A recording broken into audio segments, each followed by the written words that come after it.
Good morning friends and welcome to the pre-market view. We've seen some pullback in the US markets on Friday. So both Dow and Nasdaq were up anywhere from 0.5 to almost about 0.75%. European markets also broadly were up anywhere from 0.4% to 0.75% except DAX, which was down about 0.34%. And when we look at the Asian markets today morning, most of the markets are flat, particularly Hang Seng is down, in fact, almost about 0.7%. Nikkei is shut because of Marine Day there, and the rest of the markets are showing flat movement at this point of time. However, SGX Nifty is suggesting that we are going to open up almost about 27-28 points higher, somewhere close to about 7,700 levels. In terms of flows, friends, on Friday, FIIs were net buyers in the cash market to the tune of 574 crore. However, the domestic institution was sellers to the tune of about 275 crore, and in the index futures we have seen FIIs selling to the tune of about 375 crore. Broadly, our markets continue to outperform most of the other markets, mainly driven by two factors. One is that the monsoon has actually picked up over the last few days, and now the actual deficiency looks much lower at about 15 to 16% versus about 45% that the Met Department was talking about. So that definitely has a positive impact on the market, as well as the fact that some of the initial results which have come out, particularly from the IT pack and even companies like Reliance Industries and few banks, momentum looks quite positive. The body language is positive, and which is why we are seeing outperformance by the Indian market, and looks like it will continue for a while. On that note, let me invite Sadhana to take us through important F&O cues and ideas that we can have from the F&O desk. Good morning friends, let's have a view on derivatives. Extending their northward journey for 4th day in a row, the benchmark indices closed the session in a positive territory with a marginal gain of 0.14%. Though it started the session on a negative note ahead of global concerns, but market showed resilience at lower levels at around 7600 odd levels, and from there it bounced back sharply, backed by gains in IT and banking stocks. And Nifty finally snapped the session at 7669 odd levels. In this period, we have seen that long positions were built up as around 2.68 lakh shares were added in open interest, approximately 5,000 contracts were added, and Nifty futures price increased by approximately 10 rupees from Thursday to Friday's closing. On the other hand, cost of carry decreased by 68% from 6.24% to 2%, and Nifty futures came decreased drastically from 18 points to 5 odd levels. Earlier it went into the discount, but from there it came into a premium again of 5 points. On the options front, PCR is increased from 0.82 to 0.87, which is clearly indicating that put option has seen good build up in Friday's trade. Volatility also was up by 0.87% from 14.97 to 15.10%. On Friday's trade, we have seen that call option has seen reduction in open interest, which can be indicating that short covering was seen in most of the call option in 7,700 and 7,800, followed by 7,900 to 8,000 call option, which can be considered as a positive sign for the market. And put option, we have seen that 7,700 has seen writing in 7,700 put option, which is again can be considered as a positive sign for the market.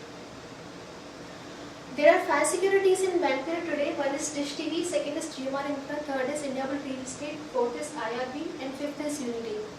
FIs were net buyers of 450 odd crores in future and option segment in Friday's trade, but they were net sellers of 375 crore in index futures. They were net buyers of 481 crores in index options, and they were net buyers of 317 crore in stock futures, and they were net buyers of 27 crore in stock options. Our 5-day signal stands at 7585. Our lower range for the market would be 7550 and higher range would be 7700. Singapore Nifty is up by 27 points, which is at 7694. We may see a gap up opening in Nifty futures today. That's it from derivatives. Thank you.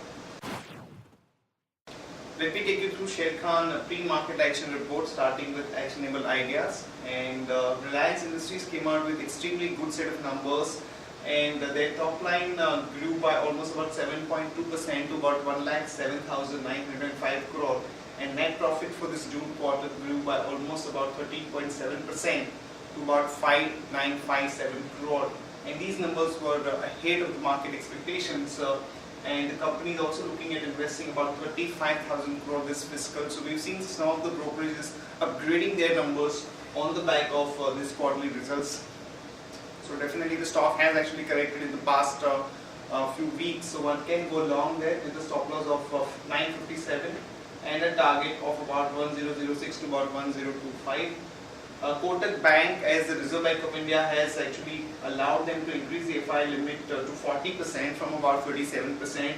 Also the fact that Kotak Mahindra Bank has decided to acquire about 15% stake in MCX for about 459 crore, which is valuing the firm at about 3,000 odd crore as against the current market cap of about 4,000 crore. So they are able to buy this 15% stake at almost about 25% discount to the current market cap, which is definitely a positive for a Kotak Bank. So one can go long there with a stop loss of 917 and a target of about 964 to about 982. Here is the watch list for the clients who wish to do day trading. Stocks with positive bias are M&M, Cipla and Federal Bank, and stocks with negative bias are GAIL, Ambuja, Bajaj Auto and PFC. Companies which will be announcing numbers today: HDFC, we are looking at a net profit of about 1350 crore. HDFC Bank, we are looking at a net profit of about 2320 crore. Idea Cellular about 629 crore. Canara Bank about 732 crore. Exide 159 crore, and Vatek Vabag we are looking at about 9.2 crore. For Sun Pharma and Ranbaxy, some positive news as the exchanges have approved the merger of Ranbaxy and Sun Pharma, which is definitely a bit of positive for them. And Vedanta Resources has increased its shareholding in Sesa Sterlite by about 2 percentage points, and this is definitely a positive for Sesa Sterlite.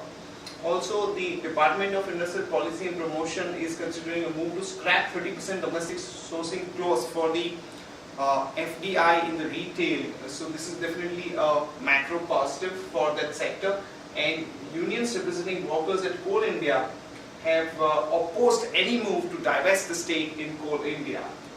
And Pantaloon Fashions is looking at raising about 500 crore through QIP route. Hindalco board also has approved raising of fund to the tune of about 5,000 crore, and Info Edge is also looking at doing a QIP of about 750 crore.